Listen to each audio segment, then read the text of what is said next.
You are looking at Julian's pronunciation guide, where we look at how to pronounce better some of the most mispronounced words in the world, like this other curious word. But how do you say what you're looking for today?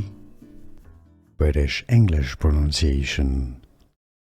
Let's learn and break down how to pronounce this phrase. Laundry powder. British English, laundry powder.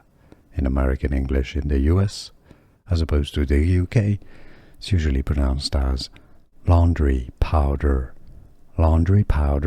or laundry powder. Here are more videos on how to pronounce more confusing words and names too many mispronounced. Like this video if you found it useful. I appreciate your support. I'll see you soon and thanks for watching.